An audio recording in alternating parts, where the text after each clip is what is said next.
Jovan Buha! Buha! Yo, I'm Jovan Buha, NBA reporter for Buha's Block, and welcome to another episode of Beyond the Block, where we go beyond the Lakers universe to cover the entire NBA. There's no one better I could think of to have on than Dakhil of Bleacher Report and Offside. Clearly loved the intro video. Mo, how are you doing, man? You're right. I did love the intro video. I'm much better now that I got that. That was great. Enjoyed that one quite a bit. No, doing well, man. Doing well. Just enjoying the NBA season we got going so far. It's been a minute since we've podcasted together. I think the last time was early in my my podcast tenure with this channel and this show. So we're going. I mean, and you didn't like me and never brought me back. Well, like we got. You know what it was. We got into an argument about Taurean Prince, and I'm a man of principle, and I was just like, I can't get past this guy thinking Taurean Prince should start over Rui, and I think that take aged well on my side, but you know what? We're here now, and we're going to talk Lakers, but we are also going to talk several other teams, and I want to start with, in my opinion, what could or should be the biggest storyline in the NBA. And for various reasons, people are focusing on other things. But I am looking at the Oklahoma City Thunder, and I'm just like, is this team better than last season? And it makes sense because they are so young and so many of their core players are not yet in their primes. But just looking at no J-Dub during this stretch, Chet has missed some games. Shea has rested for 4 entire fourth quarters, which obviously affects his numbers, but also affects their team numbers. But they're right there with basically a plus 12 net rating as a team. They're 8-1. They just finally lost to Portland, but even that was without half of their starters in rotation, and they barely lost that one. So I want to just open with this. Is OKC better than last season? And we're doing this pod about what's real or not to start this year. And we're podcasting, we're writing, we're dissecting all these things, but it might just be OKC is better than last year. And I don't think that bodes well for the rest of the NBA. Yeah, no, they're definitely better than they were last year. I don't think there's any real argument with that when you just look at the fact that they haven't had J-Dub at all this season, and they haven't missed a beat. You have AJ Mitchell coming in. You had Isaiah Joe coming back from injuries. You have Wiggins coming in, and constantly, everybody's just rolling right away. And the number of guys who have missed games too, Chet missing games already. You have Caruso, they're kind of on the load management plan with Caruso, and it doesn't matter, man. They just continue to have guys. They're so deep on the bench. It's not even a question to me. They are better, and I think they even have another gear they can go to once Chet kind of becomes the second best player on their team, because I think that's an area where if that were to happen, then it's man, it's over. With Chet, I think we've seen him evolve as a scorer and primarily as a jump shooter. The mid-range game has been better this season compared to the past couple seasons. The 3-point shot has really come a long way. He's ramped up his usage. The scoring has increased. What have you seen with him and how they're using him? And to your point of whether he can be the second best guy, I think he can make it a conversation with J-Dub, but J-Dub is pretty good, right? Probably a top 15-ish guy in the NBA. And we saw he was doing that while he had this hand injury that we didn't even know he was dealing with or didn't know the extent of it for most of the playoff run. But if Chet continues to develop the way that he's flashed at the beginning of this season, again, they could have 3 top 15 guys, and at that point, it wouldn't be shocking at all. I think the for starters, he's been more aggressive.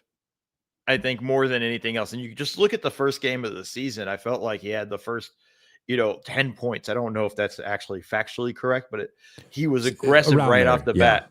right off the bat against Houston, and he was doing it a variety of ways. I know his first bucket was off a back cut, but he was attacking the rim. He was floating around the court, moving and things like that. I think there's just a lot of different things that he can do, with his size. He's got to get better with his handles, a little bit tighter with that and that area to grow into. But I think when you look at what he does on both ends of the court, like, I think it's really impressive. And I think they've more just said, like, go be you right now. It's funny. At the start of the season, before the season began, I had said on my podcast with Jared Dubin, the Double Dribble podcast, I go like, I won't be surprised if the Thunder don't have the best record in the West. And it wasn't a matter of just talent, but more like, let's just go experiment and play with things. Little did I know they can do that and still just kick everybody's ass. I mean, that's essentially what's happening, in that. And part of that experimenting was, we're going to let Chet grow. We're going to not put him in a box. Listen, the past few years, he's been injured on and off, the floor, trying to get things figured out, and missed a lot of time last year. So even when he came back, they weren't necessarily ready to just let him go. I think now they're in a position where it's like, man, go explore what you can do. And I think there's a level of confidence within him as well. And it's nice to have that $250 million extension in the bag as well already. Like there's a level of confidence within that you see him going like, yeah, I'm going to go do this now. And there's an aggression with it that I think has taken him to another level. That is why I think he can get to the point where, yeah, I think J-Dub's going to be a top 15 player in the league, for the next few years. I think Chet can be even higher than that with that. And that's how high I hold Chet in regard. I could be wrong. We've seen it before. No, I mean, he probably has the higher ceiling between the two. I think it's close, but you could, I mean, just his defensive impact alone, and obviously, I mean, J-Dub in his own right. I mean, this is what's crazy with the thought. Like you can make a case for like 5 or 6 of their players being all defense caliber guys. Which, let's just do it now. The second team all defense, all Thunder guys. Done. We're moving on. Yeah, and some of them might be, and if they're not all Thunder guys, some of them might be first team. Kason Wallace is leading the NBA in steals per game at almost 3 steals per game. I feel like he's leveled up as a defender. You mentioned AJ Mitchell. He's become this like indispensable part of their offense, and this was a weapon they didn't even really have last year. He came back late in the season, and Mark Dagnall's talked about not really knowing how to re-implement him into the rotation. So they just added a 17-point per game weapon off the bench. Isaiah Joe is a human torch right now, and he can't miss anything. So it's like they just have this embarrassment of riches, and the primary guys are all playing really well. Shea is just casually averaging basically the same numbers he averaged last season. And again, doing it in several situations where he hasn't even had to play in a fourth quarter. So they're just a buzzsaw. To me, they're the closest thing we've seen to that Warriors team. Now, that's hollowed ground, so I'm not like the 2016-17 Warriors to me are the best team of all time, or at least in that conversation. I'm not putting OKC there yet, but in terms of like around that time, it was like, can anybody beat this team? And we thought maybe Cleveland could hold their own. They got swept in the finals. Then the next year, they were a little bit more vulnerable. But this feels like OKC's more building toward that like 2016-17 type season of just being inevitable. They're knocking on that door of that Warriors team. Like, and they're going to get to the point where, midway through the season, we might look and go like, damn, man, they just kicked the door down. Like at this point with the way they barely lose to Portland. A second night of a back-to-back. And then it's and that's a tough trip for folks that don't understand. LA to Portland, you're arriving into Portland at like 2:30 in the morning. By the time you're getting into the hotel and everything and set up, it's like 3:30. You're getting up the next day. You sleep in a little bit, but you get up the next day and then you're just right back to work. They don't play all their guys, and they damn near still win the game. Like that's the level of like, if Isaiah Joe's foot is not on the line when he gets fouled on that 3, that game's at least going to overtime, right? Like I think you're in that sort of scenario. I think that's what's the scary thing about this team is like their bench guys and the way they have them queued up and running around and flying with their hair on fire defensively and everything is as good as some of these teams' first, starters. Like this is the thing that's kind of scary about this squad. That's why I'm not gonna say they're better than that Warriors team, but they are deeper than that Warriors team. Yeah. And I'll say, like, I was a little contrarian to start they're going into the season where I picked Denver to win the title. And look, Denver's looked really good. They technically, for going off of where teams rank on both sides of the ball, like Denver's top 4 in offense and defense, which no other team in the NBA is right now. So you could still make that case for Denver. Cam Johnson is not yet close to being the Cam Johnson we've seen in the last few years. So like there's still some room for improvement with Denver, but OKC, I'm not feeling great about that one. I'm just like, this looks like, and yes, they were tested obviously by Denver in the playoffs and by Indiana. Both teams took them to 7, but like that's kind of the journey with a young team. And I do feel like if they were just sort of, dropped into those situations again, I think those situations go differently with this group. And again, doing all this without J-Dub, similar to a team that we will be talking about in a second. But before we get to the Lakers, I want to touch on the Eastern Conference, because I think going into this season, I, like many others, felt that there was a clear top 2 with Cleveland and New York. And if you wanted to make a case for maybe Orlando as like the dark horse 3rd team, or some people were high on Atlanta. I know Zach Lowe, Kaká, right, with the Hawks. But that is not how this has really played out. And when I originally reached out to you last week and we started planning this show and just kind of the scheduling, I believe Cleveland and New York were 6th and 7th in the East. They have now ascended to 3rd and 4th in the East. So it's starting to normalize a bit. But I wanted to ask, like, is the East more wide open than we thought, looking at teams like Chicago and Philly and Milwaukee and even Detroit, who I think I kind of had in that 4 or 5 mix, but maybe they could be even higher? Like, what have you made of just the state of the top 6 or 7 in the East right now? And is it a more even playing field compared to what we potentially thought going into the season? As much as we want it to be more of an even playing field and more exciting in the East, I don't think that's the case. I think, look, with Cleveland, you're getting Darius Garland back right now. I think that's huge. Eventually they'll get Strus back. I think they're going to see them go back. Cleveland's not going to be what they were last year, folks. Like, everybody has to kind of they had 2 different 15-game win streaks. That doesn't happen in a season very often, and I think that's something that's important to understand. And I don't think they want to be that way. I wouldn't be surprised if they kind of keep their foot off the gas here a little bit and let's explore things and play around a little bit more. So I'm not too surprised about that. I think the Knicks, their start to the season, a little bit slow and up and downy, I would say, to a degree, but that's new coach with Mike Brown figuring out rotations and exploring what you have with guys. I think that the value or what you're going to see is that this stuff will normalize. Look, Chicago's off to a crazy hot start. That's the you tell me you don't believe in the Bulls to be the 1 seed? I mean, like, that's the thing, right? That's the is it real or not kind of deal. Yeah. And like, I think it's a degree it's real, but I don't think they're I think they're playing above their level right now, which is a good thing. But like, I think it'll normalize. I don't think there'll be a 1 or 2 seed. I can see New York and Cleveland rising up. The one team I'd say that maybe could enter that conversation is Detroit, with how they're playing, especially down the stretch with Cade Cunningham. I think he's been phenomenal for them at the end of games, and the way he's playing. I like the way they're kind of set up. Jalen Duren's been just phenomenal. Beast. Isaiah Stewart, talk about beast, like a beef stew. Yeah. If ever a more fitting nickname for a guy like that. Like, 3-and-D monster for him, right?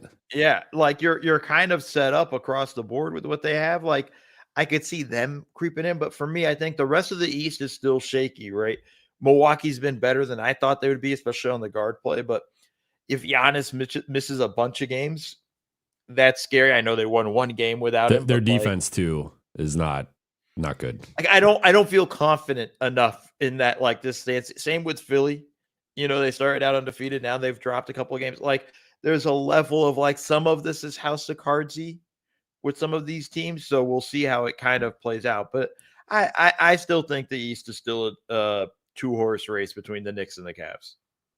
So I'm surprised when you said you had a team that you thought could enter the mix. I thought you were going to say Philly, because Philly to me is the one that they are very high variance, right? And like this group has an extensive injury history and just like randomness that has happened with Philly seemingly for like the last like 12, 13 years. It's just been kind of this team that you just never know what's going to occur, right?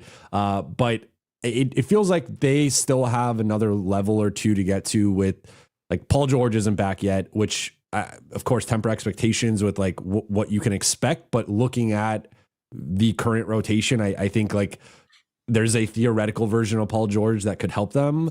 Embiid obviously has still been relatively limited in terms of his minutes.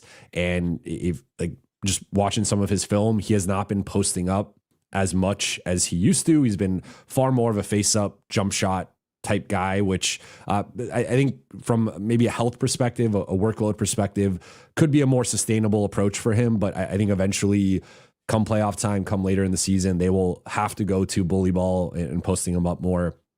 And then Jared McCain just came back in the game against Chicago, and he obviously had a really impressive, quarter of a season stretch there during his rookie year that in theory, him as like a bench guard could be, he's a dynamic ball handler and scorer and could be a bit of a game changer for them. So I feel like Maxi's playing at an insane level. I don't know how, he's not going to average 34 or 33 a game necessarily, but if he has leveled up into being like a top 20 player potentially, and then Embiid, it's kind of like a more gradual ascension throughout the course of the season.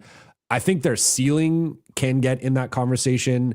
Now it's like some of the, like, it's kind of like the Clippers of the last few years where the floor is like very low, right? And the floor is, but I think their ceiling is like, I think they could compete with Cleveland and New York if everything is breaking right. The key is, of course, everything breaking right. Well, no, the key word to everything you said was almost before every statement was if.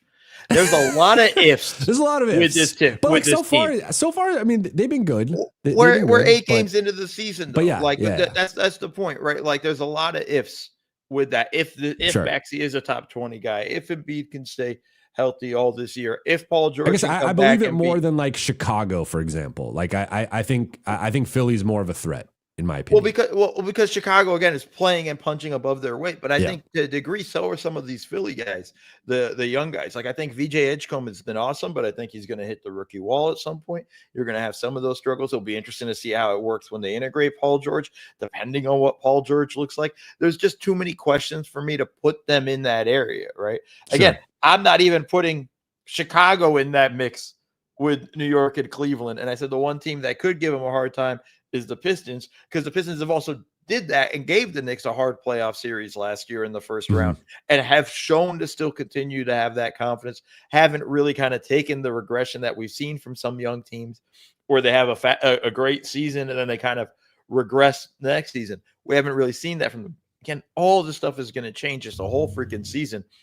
But I'm just not doing it with Philly anymore. I've done it too many times with Philly where it's like, yeah, if this were this and if this. I don't even know why I compared them to the Clippers. I should have just compared them to their previous selves. But that's also their the previous Clippers. Selves of the last few years. Like, I mean. But it's also a thing we've done with the Clippers for so many years too. So it makes sense that you did that. And I understand that viewpoint of it, but it's just like, I'm just not doing it again. I'm not going to get sucked into the whole thing again with them in this, especially now, if we're 40 games in and this stuff's sustaining and they're the 4 or 5 seed and hey, this looks a little bit more, then I'll jump in. But like, I'm giving them a long runway before I decide if I'm going to be like, all right, I'm in. So how would you rank your top 6 in the East currently? Right now I would go New York 1, Cleveland 2. And it's such a free fall after that. I'm going to go Detroit 3. Originally, the start of the season, I had high expectations of Orlando, and they've just Don't get me. Yeah, don't get me started. Like Yeah. I'm genuinely angry about that. Like Like we I'm will touch on angry. we will touch on them. We'll get That'll to be the them final later. segment. Yeah. We'll get to them. I think Milwaukee's 4, but that's kind of shaky with where you're, again, I just think they've been really good. I think Ryan Rollins has been phenomenal. Everybody, that's who we're always talking about beyond Giannis, obviously being Giannis, but I think they have a good setup with where they're at. And then after that, it's kind of a crapshoot. I think Chicago with their start, I'll put them at 5 just because I think that's something to a degree. I think they can sustain some of this, of what they have, and then like the 6th spot, that's just wide open. I couldn't even tell you because again, I can't go on this whole rant of Philly and then put them 6. Like I don't know where they're at. I think they're in the mix with them, Atlanta.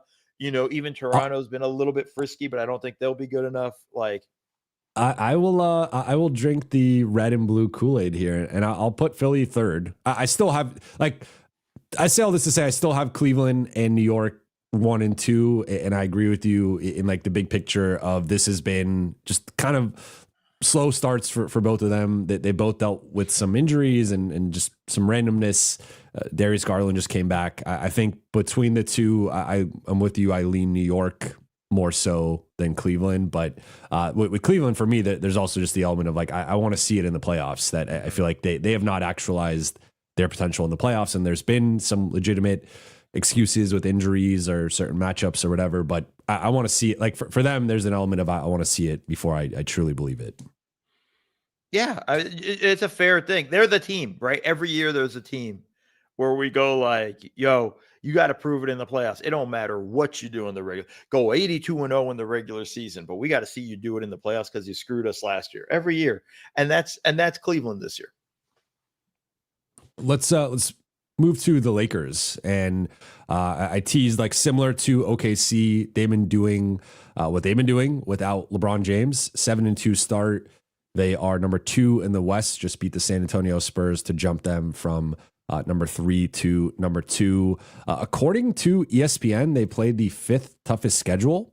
So I think that's something of note as well, is that it's not like they've had a bunch of cupcake matchups. I think the Spurs game dramatically altered that, right, with the Spurs win percentage. And these things do fluctuate, especially like early season. Each game is dramatically swinging your strength of schedule, but it is worth noting that they played the 5th toughest schedule up to this point. But Luka's averaging nearly a 40-point triple-double through 5 games. He has scored the 3rd most points in NBA history to start a season, behind someone named Wilt Chamberlain, pretty good company. Ooh. And then the 1 and 2 spots are Wilt. The number 4 spot is Michael Jordan. So, I just did a Spectrum yesterday, and they had like I think like the top 10 guys to start a season, or maybe top 8. And the most recent season that a player has scored in this range was 1989 with Michael Jordan. So like we're talking about, this is the best offensive start to a season in 30 plus years. And he's doing it rather like effortlessly. Like I'm sure you've caught some Laker games, but it's not like, it is a big workload, and his usage is very high, but it doesn't feel like it's something that's necessarily unsustainable. And we've seen him going back a couple years ago, averaging 34 and 10 as a high usage player. Like Luka is just this freak who can assume a certain level of usage and just make it look really easy and do so very efficiently. But like he's averaging 40. Austin Reeves is averaging 31. They've also won, like they're 3-1 without Luka. They've won without Austin. They've obviously won without LeBron. So what have been your opening thoughts with the Lakers and their start to the season, and how real is this in your opinion? Like I've made the point that I feel like people haven't really put them in that Denver, Houston class, and I feel like they should be. We could argue or debate like where in that sort of tier they are, and maybe you want to argue they're at the bottom of it, but like I feel like people have lumped them down more with like the Clippers, and I feel like Clippers are 3-5.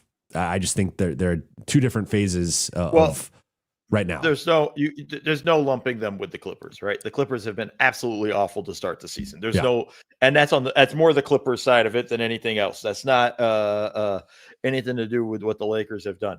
I think the more impressive thing of the Lakers, and this is going to say something considering how great of a start Luka had as you lined up, how awesome Austin Reeves have been.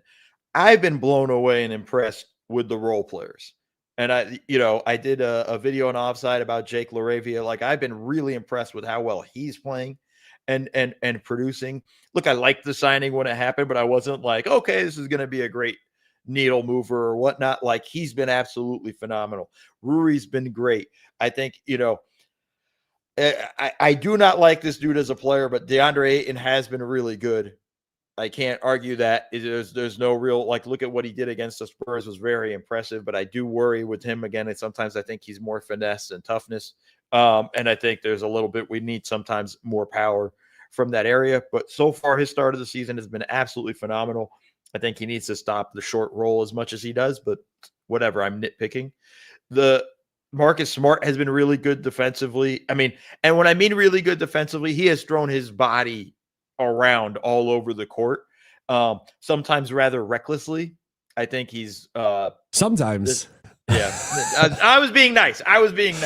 He did draw 2 offensive fouls on Victor Wembanyama. 2 of the I would 6 like fouls. I'd like to kind of review some of those, in the sense of there's a listen. He's in Hollywood. There is some acting. I'm not gonna, some of these have been a bit floppish, but that's also what Marcus Smart has done through the most of his career and has gotten the calls. So more power to him. But I think his start to the season, his very first game, he looked really bad. But like, I think he's gotten more in the flow, more comfortable. Luka's Luka. Like, obviously these numbers are astronomical, but like, he's going to produce at some level of this, right? This is what he's capable of. Austin Reeves has taken a jump up and has shown like, yo, I can be Luka's running mate. Like, that's legitimately, and we can win games with me being his running mate. I think that's been shown. So much of it for them about how much success they're going to have is going to be based on their role players. And can these guys maintain? Can LaRavia continue to be this all season? And let's be honest, we haven't seen it, but he hasn't had the opportunity. He's been in a lot of places where he hasn't been given a lot of chances to be this, what he's proving to be right now. Can that, again, sustain? And then same thing, we know what Ruri is. I think this is something, I think this is real. He can stay that way. Can Marcus Smart continue to do this all season and not get hurt, not get banged up, have to miss games? And that becomes a question with where you're at. Can DeAndre Ayton continue to put up these numbers and continue to make me look stupid and do what he's doing and roll? Like, that's going to be the stuff that's going to matter for them, because we know what we're going to get from Luka and all of this stuff. I think we know, it'll be interesting when LeBron comes back, and that's still like a week or two away, it feels. It'll be interesting to see what that happens with the team and how he responds to it. But like, I don't have them. What do you think happens with the team? Like, how do you, because there's been, there's always, I feel like people will galaxy brain these types of things. And I'm like, I think adding LeBron James is going to be a net positive. That there's been some adding the second best player ever in the NBA. I'm going out on a limb here, right? Is a positive thing. No, like, there's been some consternation with the fan. Like, immediately once they start winning, it's like, well, they should try to trade LeBron, which they can't even do because he's got a no trade clause. But or like, they're better off without LeBron. Like, there's an element of, yes, they have to figure out the usage and the rhythm and the flow of the offense. Like, there's certainly going to be some level of an adjustment period, but I think adding LeBron James to this team is going to help them on both sides of the ball. It's a no-brainer, really, like, in that sense. But I think the beauty of it is, like, if you're LeBron and you're looking at going like, I don't have to go all out every game. Let's be honest, before Luka got there, he had to do this every night. He had to be Luka basically every night. Well, now he doesn't. I wrote an article when the trade first happened for Bleacher Report, and you could probably call it somewhat disrespectful, but like, I said LeBron should be Robin to Luka's Batman, and it wasn't meant to be this is his skill level. No, but it more just like, I can take a backseat, and then when you need me to flip it and turn it on, I'll go from Robin to Superman and be that guy and step up. But like, I think he's in a good situation where he gets to kind of, yo, you guys go, let me rest and stuff. He looked wore down in the playoffs. Like, I think if you play the long view of it, this is a great situation where, hey, LeBron, I'm going to cook through the season, get going, this and that, and then be ready to roll playoff time. And then I can be the monster I need to be come playoff time and continue to roll. And then we have a 3-headed monster. I think it works out. I think there'll be times where it's a little bit clunky and a little bit confusing, especially early on, of who's doing what and when and where. But ultimately, it's going to work out. I think there's just too much, not just talent, but basketball IQ amongst these three guys that they can't figure it out. So I think ultimately that's where they're at. But to your other question, like some people are hesitant to put them with Denver and Houston. I am one of those people. Maybe not so much Houston, but I am with Denver because I have Denver maybe just a hair below OKC. And that's my top two. After that, like, I think the Lakers have shown we can do these things. We can play at this level, but we also got to see this sustained for a long period and how this stuff rolls. Again, this is all early sample size, or small sample size, and figuring this stuff out. But I think it's a level of they're just in a 7-game series. I just feel like those other two teams have answers the Lakers don't. That's fair. I mean, going into the season, early or the beginning of the offseason, I did a West power ranking, and then going into the season, I did an updated West power ranking, and in both, or maybe the OG one, I forgot if I had Denver in the same tier as OKC. Definitely the one going into the season, I had OKC and Denver tier 1, their own tier. Lakers were part of tier 2. And I think I go back and forth, and depends on the day, depends on how I'm feeling in the moment. I think like them, Houston and Golden State for me are the next like 3, 4, 5 in the West in some order. I think if I'm going off of like projected record, I'd probably have Golden State 5th, but Golden State we've seen also going back to last season, like their record with Jimmy, that they've basically when they have Jimmy, Steph, and Draymond on the floor, they're winning at almost a 67 or 70% clip. So they've been really, really good with those three together. I think the thing with LeBron that I feel like it hasn't been mentioned enough is like we kind of saw this in the Olympics, right? And it was a little bit of a different situation because he still was at times their primary ball handler. And I think with the Lakers, we'll have those moments, but like, he can be like a supercharged Draymond in a way, right? We saw the 2-man game with him and Steph, and the big difference between him and Draymond, I mean, there are many, but it's like, oh, it's the all-time leading scorer as the short roll playmaker and not Draymond Green, who is, can get the random hot game where he hits a few jumpers or, drives the lane and gets like a dunk or something. But it's LeBron James in the short roll making those plays. And Chris Finch had a quote that stuck with me all season where, second game of the season, Minnesota's in town, and he gets asked about the differences game planning for the Lakers with just Luka versus the Lakers with Luka and LeBron. And he's like, with just Luka, you can blitz him and you can trap him, and we feel more comfortable in those 4-on-3, 3-on-2 situations. If LeBron is out there and he's the one making the reads in 4-on-3, 3-on-2 situations, that's death to your defense. So like it changes how you defend Luka as well. And I think you're going to see like that there is this just cumulative effect of if you have to guard Luka one-on-one more, if you have to guard Austin one-on-one more because you're afraid of trapping and blitzing and what LeBron can do he doesn't even have to be the playmaker. He can be the finisher, right? Like this is one of the best cutters and finishers of all time. So I think people are overthinking it a little bit with how this is going to function. Some of it is also people don't like LeBron, and this is part of it in that realm of like, we don't need him, all stuff.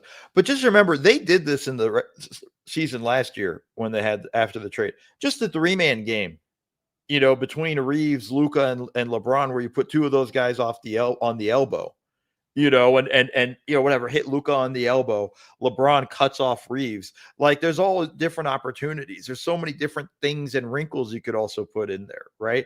And there's nothing more scary. Like LeBron as the short roller is terrifying for teams. Like, it's of course it's gonna work out in that sense. I do just worry again, like the reason why I worry about is defensively. Right, because then you have that situation where, and give Luka a lot of credit. He is trying defensively. Good Lord. But it's like me trying to cook. It doesn't mean I make good food. It's me trying to cook, though, right? Like I'm putting the effort. I mean, like he had 7 stocks against the Spurs. I think his defense has been better. I think in general, though, they're at a collective. There's a clear athleticism and speed deficit for this group that like they just really struggle with containing the ball. They're going to run into those problems. Like there's going to be those issues, even against the Spurs team. Let's just say, because if the Spurs are fully healthy, it's De'Aaron Fox and Dylan Harper on the floor, and I think that's something the Spurs really missed those guys in that loss they had the other night against the Lakers. And I don't want to take anything away from the Lakers. They played really great down the stretch to pull that win out. But like, yeah, it's no LeBron, no Austin. But you have to deal with those guys. On what you have to defend those guys, it's a lot harder, a lot more speed behind that, a lot more quickness behind that. And that's where I will worry about this team. I'm not worried about the offense when LeBron comes. Like I'm not, that's like, they're top 5 offense right now. And again, Luka's missed half the games and they're still a top 5 offense. Yeah. They're going to be fine. Not worried about them offensively. Yeah. It's going to be the defensive end because that's a hard thing. Reeves and Luka is a hard backcourt defensively. Like that's where your concerns are. That's where your concerns should be. And that will be something we'll see through the course of the season. And effort's great. So that's already, we are check. We're already getting the effort. And can that continue? But like, that's what we need from Luka, because you can get those things and you can get the stocks. You can get there were plays where he just blew up, where he blew up a handoff by going over the pick and making it so that, and then denying the guy. Like there's a lot of stuff that he's doing well. Can he keep doing that? And that's the stuff I want to watch. And really what I'm more interested in when it comes to this Laker team. You mentioned Houston earlier, and you weren't quite sure where you had them, or maybe the Lakers are on a similar tier or spot with them. Their offense has been incredible, and the biggest concern going into the regular season with them and just the season in general was they just lost Fred VanVleet, and this was a group that had struggled, particularly in the half court last season and in crunch time situations where they just could not generate high quality looks consistently. And then you lose Fred VanVleet, you lose a couple of big offensive pieces in Dylan Brooks and Jalen Green, and you do replace them with Kevin Durant, and that was like that's the fail-safe option at the end of possessions is where's Kevin Durant? Let's get him the ball, and he's probably going to get a decent look up, over the final 5 seconds of a possession. But they have been awesome offensively. Alperen Şengün has turned, like, forget mini Jokic. He's not Jokic, but he's doing a pretty good impression, averaging over 7 assists per game. I think Amen Thompson is this unconventional lead ball handler who is just his footwork, the agility. Like we know about the athleticism and speed, but I think part of their offense is just like set a ball screen for him and he just gets downhill and like is navigating multiple defenders and just getting to the rim and drawing a foul or finishing. I think that the 2-man game with Şengün and KD has shown some improvement. That they're running these 3-man actions with those 3, and sometimes they'll have like a basic pick and roll with KD and Şengün. Şengün is the short roll playmaker, and then Amen Thompson is running the baseline, and he's getting a bunch of back cuts for lobs or just high percentage looks around the rim. So it's working right now. I don't anticipate them maintaining the league's best offense for the full 82 game season, but if they can be a top 10 offense and a top 5 defense, that is the recipe for true contention. And this is a team that I think can obviously make a lot of noise in the playoffs. So what have been your impressions of their offense, and how real do you think some of the development we've seen is? Well, I think it's actually very real for a couple of reasons. One, they're shooting an unbelievable 3-point percentage. They're number 1 at 3-point percentage, shooting 42% from 3. They're 29th in attempts. Like they could even take a few more would be fine in that sense. But I think the ultimate thing is the reason why I believe their offense is real. They're number 1 in offensive rebound percentage. Basically, they miss shots, don't matter. They're more likely to get that rebound and get the putback. They're going to get more shot attempts than their opponent because of their ability to get offensive rebounds, and they're so good defensively, they're going to force turnovers. So they're going to put you in a bad spot offensively, and then they're going to be able to attack you and get out in transition with all that stuff. The number, I was on Zach Lowe's podcast a week ago, and he brought this number up, and forgive me, I didn't check into it and do my homework properly to continue to check the number. But at one point, with Şengün and Adams on the floor, their offensive rebound percentage was 50% or just below 50%. Like, that's absurd. They just bludgeon you. They bludgeon you. It just doesn't matter. It just doesn't matter. If they're going to get 2 shots for your every one, they're going to be fine. Right. And now they're shooting a 3-point percentage that's really high. And guys like Tari Eason is shooting the hell out of the ball. Amen Thompson, I didn't look up his number, but it's okay, not great still in that stuff. But you're getting stuff with everything. They're running their entire offense through Şengün, and then when it's not Şengün, it's KD. Like they're in an instance, and that opens up opportunities for Thompson to be a cutter. And not like the biggest concern I had for this Rockets team after the Van Vliet injury was, man, like point guard's going to be such a big deal for them, half court offense, all that stuff. They've just, we just turned it all over to Şengün, and he's producing at a high rate where you're like, well, shit, man, like that's the way it goes. That's how this works, and you just kind of have to roll with everything. But I'm going to look at read the 3-point percentages numbers right now, because I just pulled it up. Tari Eason, 55.9%. That's obviously not going to stick, but I think he's shooting like 65% on corner threes, which obviously isn't going to stick, but like it's been like you can't help off of him in the corners. If it drops, and when it drops, it's not going to drop to like 20, right? No. It's going to drop to like probably still be like low 40s. You're still in that range, right? Josh Okogie, 3.3 attempts, 52%. Again, that number is going to drop a little bit, but not drastically. Aaron Holiday, 1 attempt a game. I don't care that he made 1 out of 2.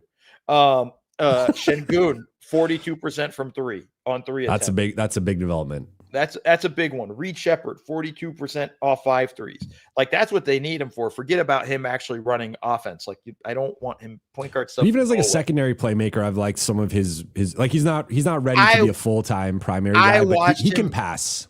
Jovan, I watched him run the absolute most horrible 4-on-1 break the other day. I know what you're talking about. And he got a 3 that at was the bad. end of it. But against Memphis, right? It was against Memphis. Like he almost screwed it all up. But like that. But not there, but in the general, like more like a second side guy of like if the ball's getting reversed to him, he could get downhill and make a quick read. He'll make the right play. I'm being a bit dickish. I understand that. and then you have Jabari Smith, who's I think really quietly a key piece for this team, shooting 39% from 3 on 5.5 attempts a game. They are knocking out. Some of these numbers will go down, but the beauty of it is, like we talked about, they'll probably get the offensive rebound.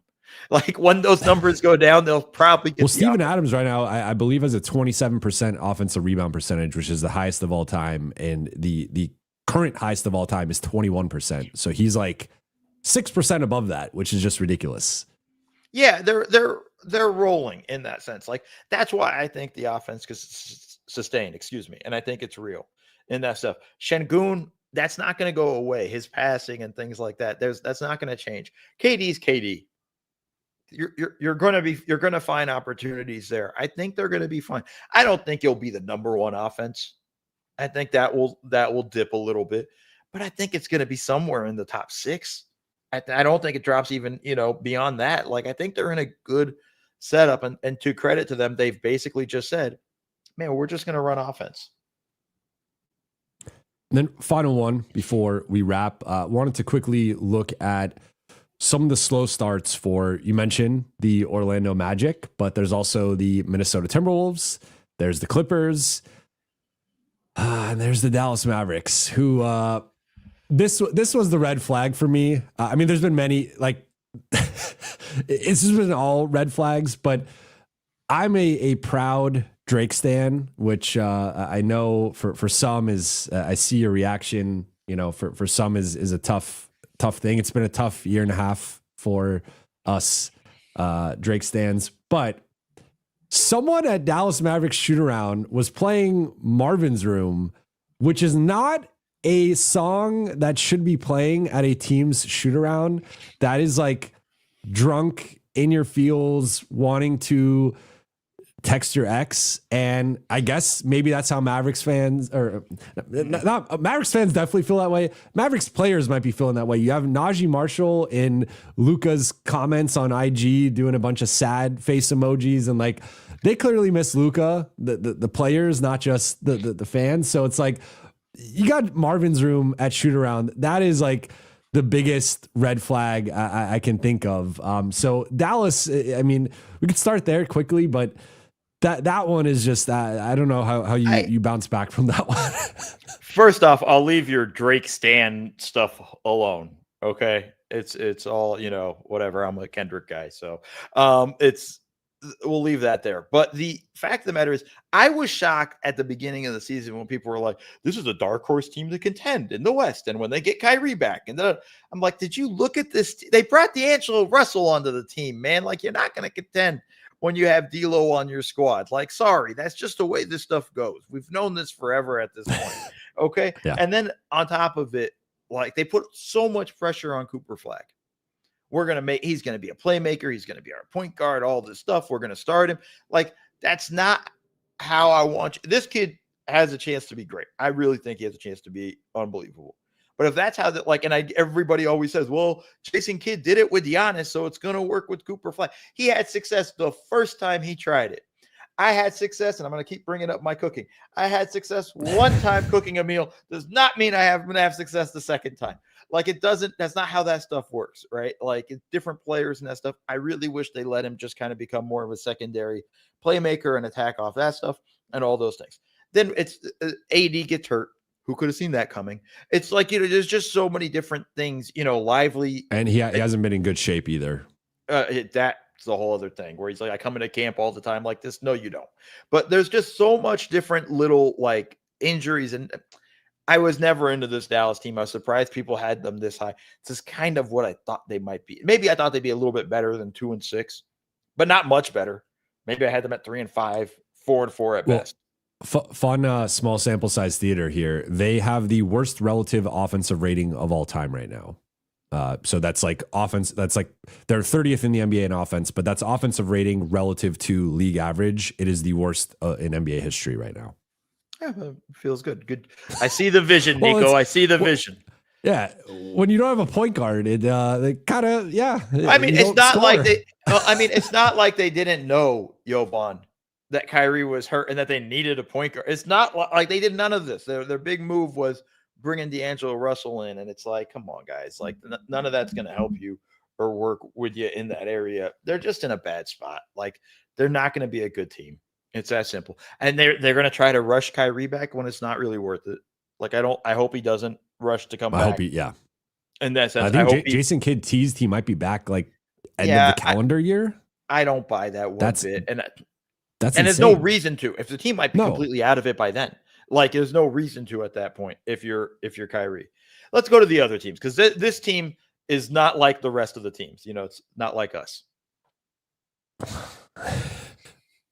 For the Dodgers, I'll accept it. For well, your boy is tweeting out or putting Instagram stories after Game 5, you know, and that's when I was like, oh, we're good. Give us the trophy now. As soon as I saw that he was doing that, there is a Drake. I will acknowledge the Drake curse. It is a thing. Okay. Except for 2019, I guess. But so Orlando, Minnesota, and the Clippers. I guess panic level with those three. Let's say 1 through 5.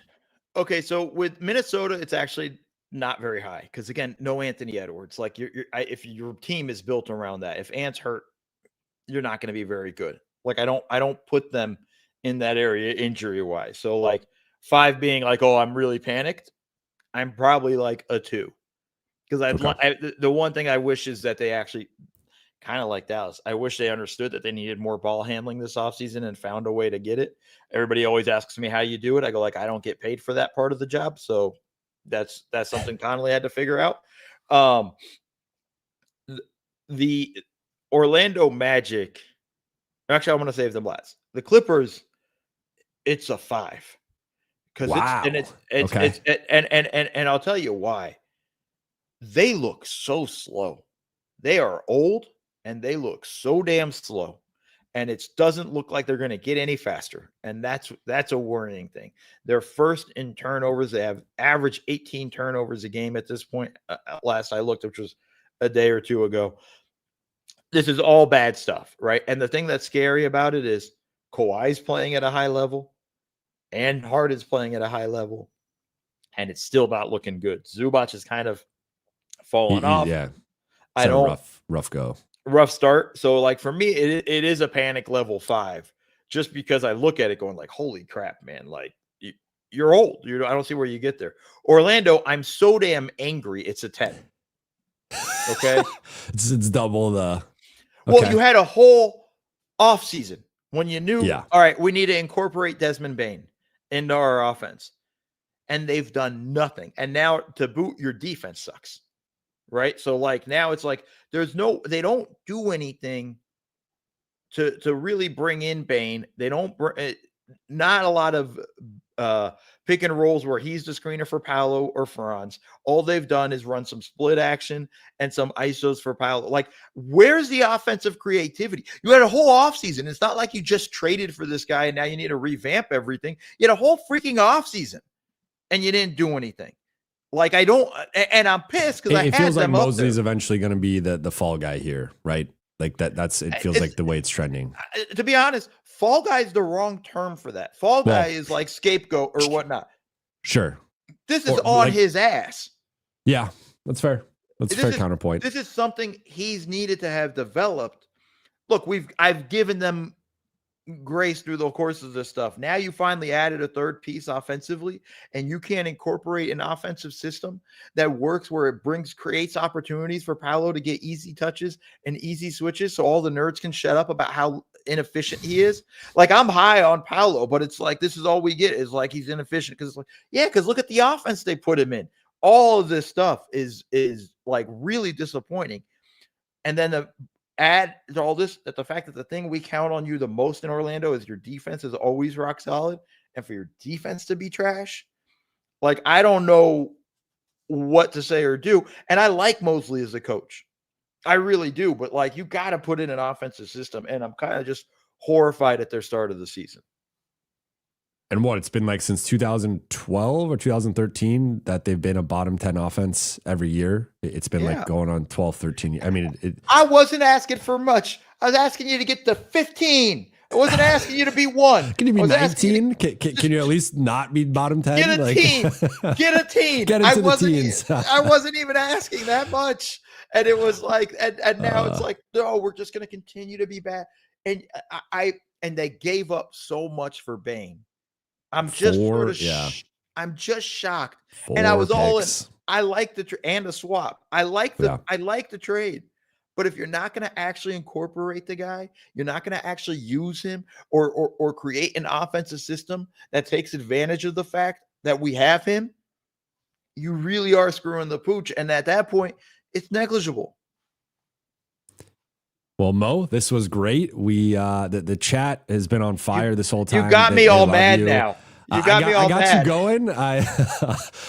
But I appreciate the time, and I hope this becomes a regular thing. We're doing this once a week, and we'd love to have you on very soon. And we could kind of keep monitoring these storylines here and see OKC, how they win 70 games and just make this whole season kind of a moot point.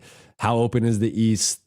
How, where the Lakers at in terms of contention with Denver and Houston and the rest of the top of the West, Houston's offense, and then obviously the panic meter, particularly for Orlando and the Clippers. But outside of reading you at Bleacher Report, watching you at Offside, and listening to Double Dribble podcast, is that correct?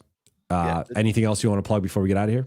Yeah, I'm going to be on the NBA TV, the association, this Sunday, 5 p.m. West Coast time. So you guys all figure out your time zones. I just know mine. So, and that's a couple of times each weekend I'll be on there. So check that stuff out on NBA TV. And yeah, make sure you're checking out Offside. Sign up for our app, sign up for the wait list so that you can get the app when it comes out, because that's where I'm doing all my videos. You'll even get to see my dog more often than not. Awesome, man. Well, thank you for the time. I will link everything below, and hope to talk to you soon. Well, thank you for having me. Let's bring on Keoni for the corner 3 with Keoni. Keoni, how you doing, man? I think I caught whatever you got, Brate. Yeah? Yeah, it's been rough the last couple of days. I'm sorry. I guess I gave it to you virtually. I like the hat. I like the ALD hat.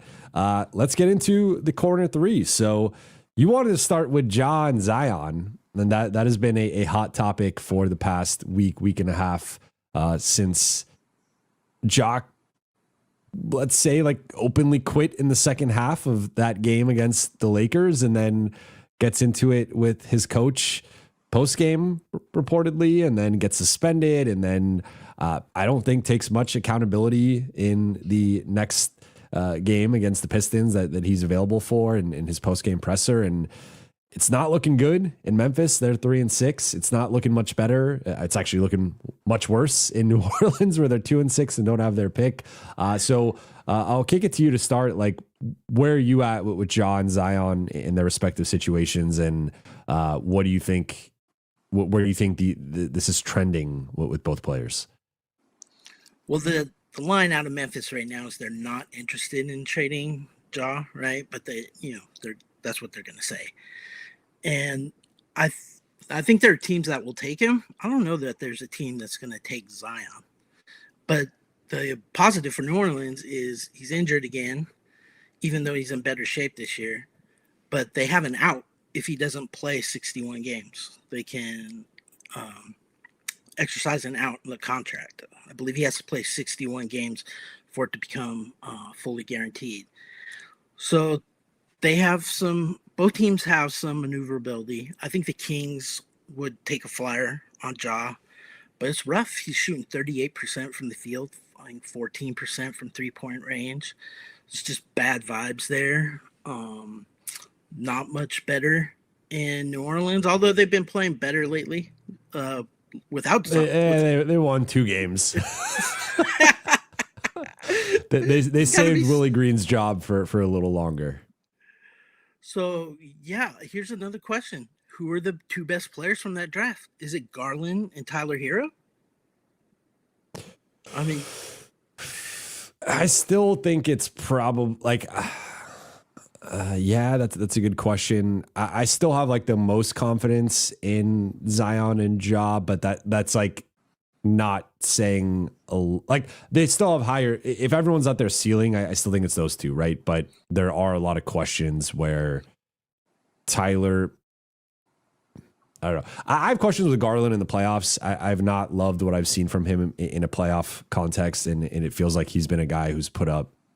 Who's been not even, I don't want to say put up numbers, because I think he's been really good in the regular season. I think I have some questions about how that translates into a playoff setting, where with Ja, we did see it the one year they made the semifinals. They've won 1 series. And then Zion, he was great in that play-in, end of regular season play-in game versus the Lakers. And then he ended up getting hurt, and the Lakers won that game. But honestly, with the way it was trending, like, I think that would have been a really close finish to that game had Zion not gone out. He was unstoppable. Didn't matter if it was AD, LeBron, whoever was on him, he was scoring.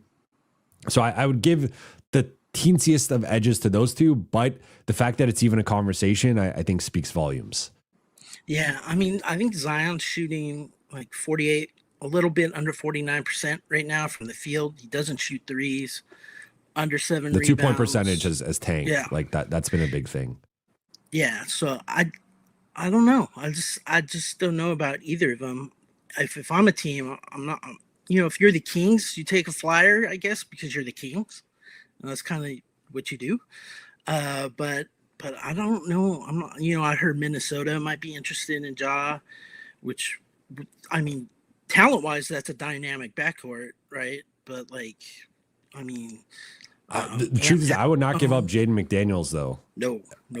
So like I and then let's just say I mean, ideally you give up Rudy Gobert, but then there's some real defensive concerns with that group, right? And their defense has been terrible without him. And then I guess the flip side is, do you give up Julius Randle? But like, is that more of a lateral move than it could even be a regressive move, and like you could potentially get worse if you give up Randall for Ja. So I'm not quite sure what, like, I don't think, I mean, to put even the salaries aside, because I don't even think this would work, but like, I don't think Naz Reid and Dante DiVincenzo and like Rob Dillingham is getting you Ja Morant, right? So I don't know how that looks.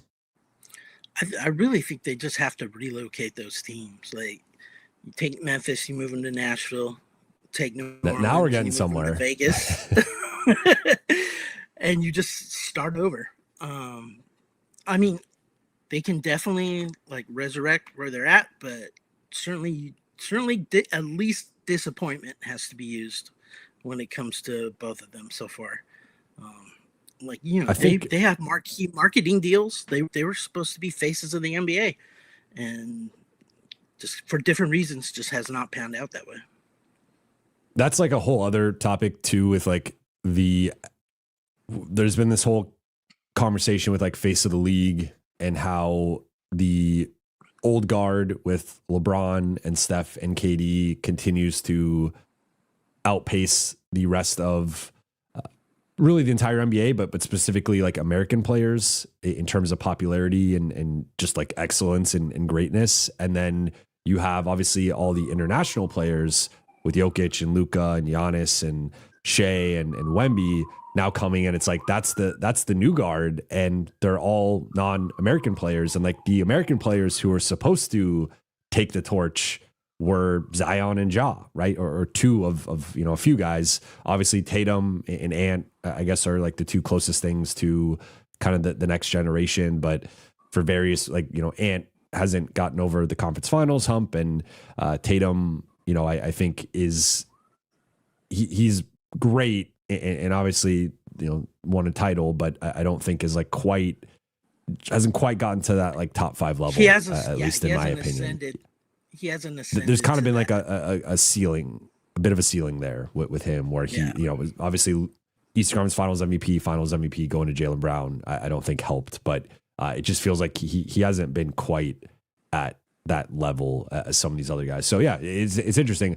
I think with Ja, like, it feels like this is just a matter of like, are they trading him this season or are they trading him next off season? I do kind of believe, like, I not even kind of, I do believe when they say that they don't want to trade him. I believe that, because to your point about these two markets potentially relocating, like, I think looking at that a little bit closer, like, these are two of the, I would say, less popular markets in the NBA in terms of free agency and like player acquisitions and stuff. So I think it is tough to get that type of star power. And we could, like, I think two things can be true at once, where it could be the best move for the health of the franchise or the health of both franchises to move on from Ja, to move on from Zion. But we've seen with certain, like, Washington has been in the wilderness for a while here. Charlotte, I mean, they've arguably been in the wilderness since like the 90s, but like even, you know, LaMelo, we have questions with him, and you could probably put him in that similar Ja Zion range in terms of like next American star that hasn't quite panned out. But like, there's no guarantee that you give up a player of this caliber. There's like the intangible star quality that is just, it is a factor. Like, I think we can look at this from like a cold, calculated what's best for the team, what's best for the franchise, and we can come to the same conclusion of they should probably trade Ja, they should probably trade Zion, close the book on that, move forward, get whatever assets or young players you could get, and go to the next era of your franchise. At the same time, I think in reality, it's harder. It's easier to say that than to actually do that, and know that if you're Memphis, you could go the next 5 years and not find a player who sniffs anything close to the stardom or popularity of Ja. Same thing in New Orleans. So that's what I think makes this, like, both situations feel like they're at a crossroads, and it's understandable why they might be reluctant to move on, especially given where both players are trade value wise, where it's one thing if this was a year or two ago with either guy, but it's like, the fact that you're also kind of selling low on them at this point and their trade value is so low, it's like, it's kind of a double gut punch where you're giving up this star that you thought was going to be the face of your franchise, and you're now like probably not getting the return you wanted. So you're kind of, it's like the worst of both worlds, where you lose the popularity, you lose the stardom, and then you're also not really like set up well to rebuild necessarily. So I get it from both perspectives. It's a tough decision. I see we got a super chat, so I will answer this one from Swen. Thank you for the super chat. Maxey and DK and a first pick swap for Jarris Walker and Isaiah Jackson from the Pacers. That is an interesting one. I think I would do that if I'm the Lakers. I think the one thing I have continually said with the Pacers is they are historically not a team that likes to tank or like rebuild. So I do have some questions about or concerns, questions and concerns about whether Indiana would like do a selling move. I feel like they are very much like you see, compare them to Boston, right? Like Boston had some real second apron concerns and being a multi-year offender, and they had to get off of Drew Holiday and Kristaps Porzingis and pivot in a real way. Indiana, like, you know, there was the Miles Turner situation where they didn't give him the contract or the offer that he wanted. But outside of that, they have not really been looking to sell off their guys. So I do wonder if this is a move that they would even entertain, in the sense of like, obviously Maxey is purely an expiring contract. DK is an interesting bench scorer option, I guess, depending on, you know, how you view his game. And then you are getting a first round pick swap.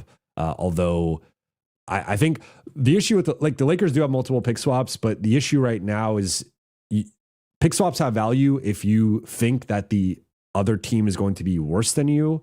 And I think it's hard to make the bet that the Lakers are going to be worse than you if you are an opponent, right? Like there are a few teams that, okay, maybe OKC or San Antonio, or like there are a few teams that could maybe talk themselves into, okay, we will take this bet that we are better than the Lakers 3 years from now or 5 years from now or whatever.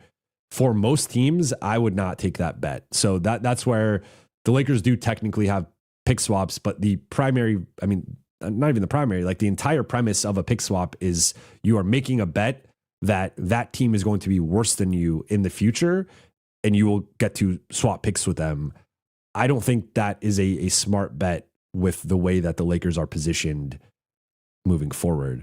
Word from Keoni is his internet went out, so looks like he will not be returning. So let's close out with any questions you guys have, and then but we'll get to the rest of the corner three. So topic number 2 with the corner three is going to be the NBA Cup and who are our favorites. So I went through each group and I came up with my 3 favorites or 6 favorites overall, 3 favorites per conference. So for East Group A, I do think it's close between Cleveland and Atlanta, but I am leaning Cleveland as my favorite for East Group A.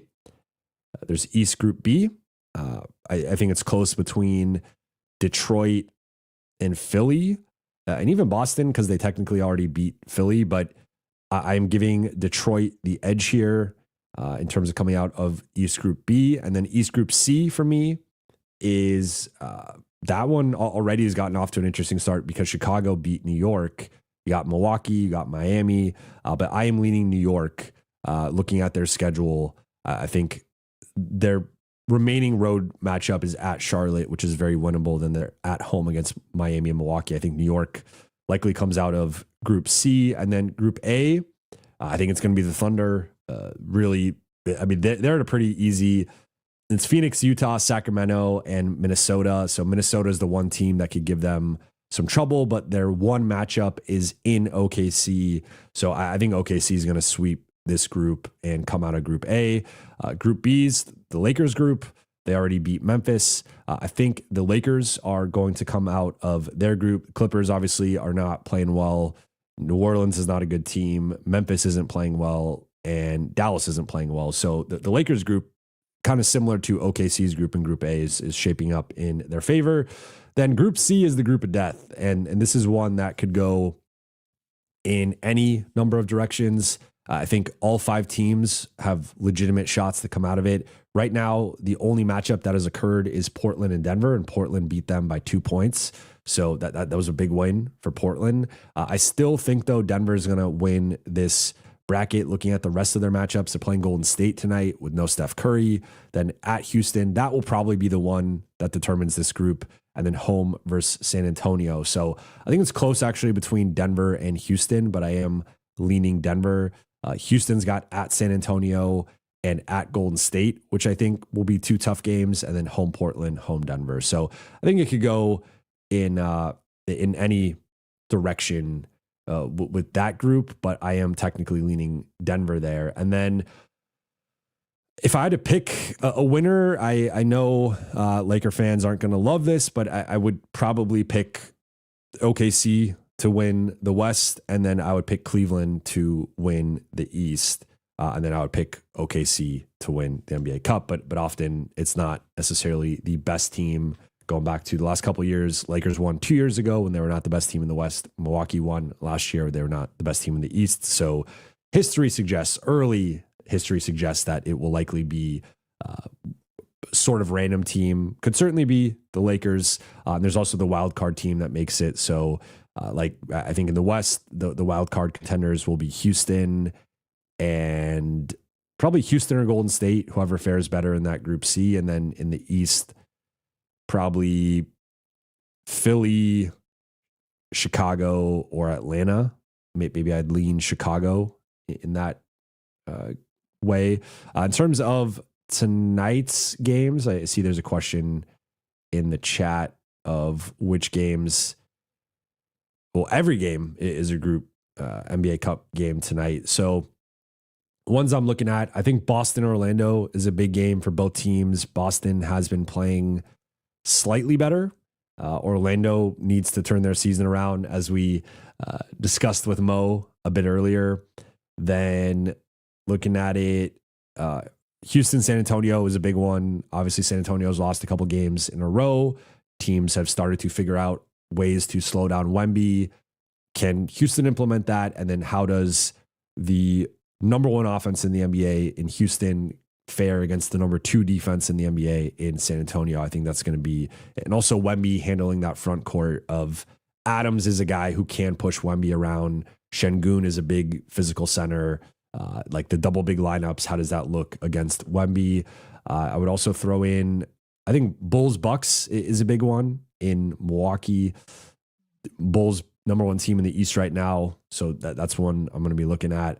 And then Warriors Nuggets was supposed to be a big game, but with no Steph, I think you have to heavily favor Denver in that one. And then final, we'll just go with it like this.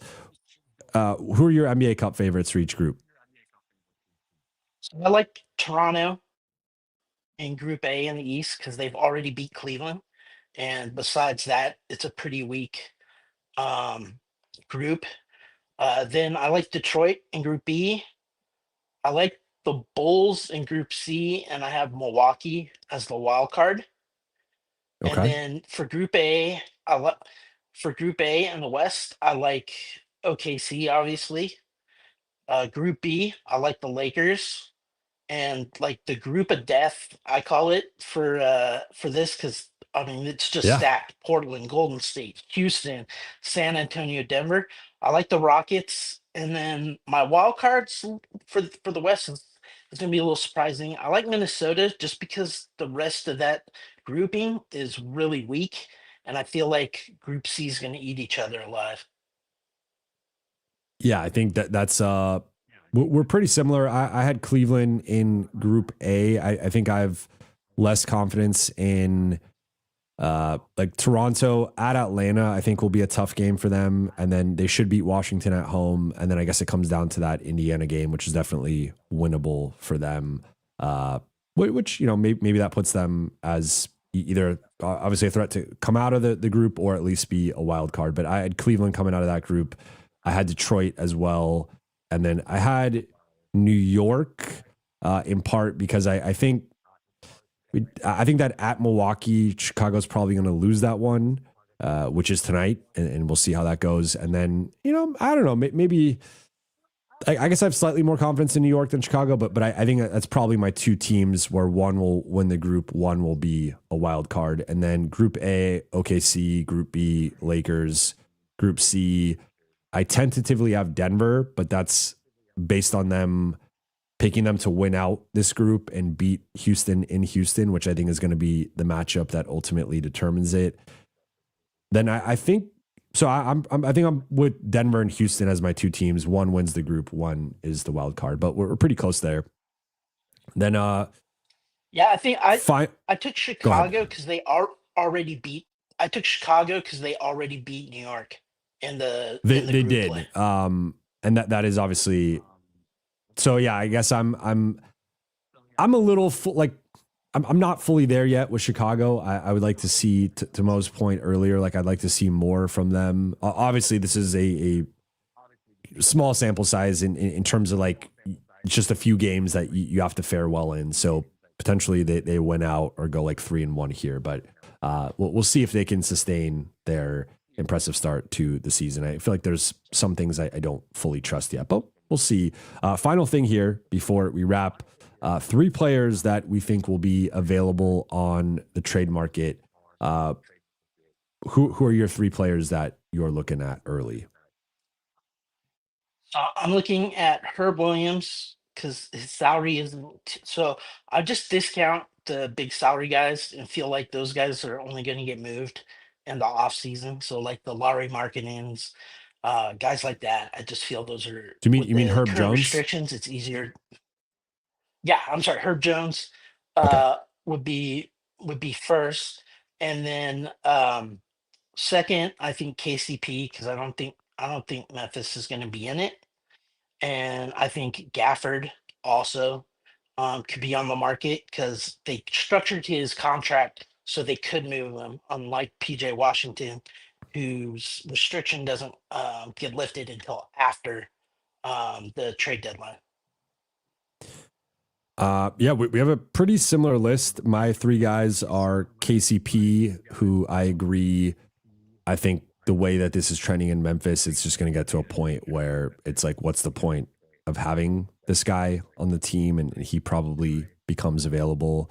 I think Terrence Mann in Brooklyn has been playing well and is starting to rehab his value a little bit. And it's not even like a bad contract necessarily, but I think he's someone that could help a team as like a backup wing and secondary ball handler who can grease the wheels offensively, and like the shot can come and go. But I do like I think he's a relatively proven rotation player. And then my third and final one is Dylan Brooks. I think similar to KCP, it's going to be a situation where at some point, like Phoenix is probably punching above their weight right now at 4 and 5, but I don't think that's going to sustain. And I think come late December into like early to mid January, there's going to be a point where it's like, okay, we are a lottery team and we should probably just sell off a veteran piece if we could get something of value for him. So I think those are like kind of similar player archetypes that we're looking at. Herb Jones, I think,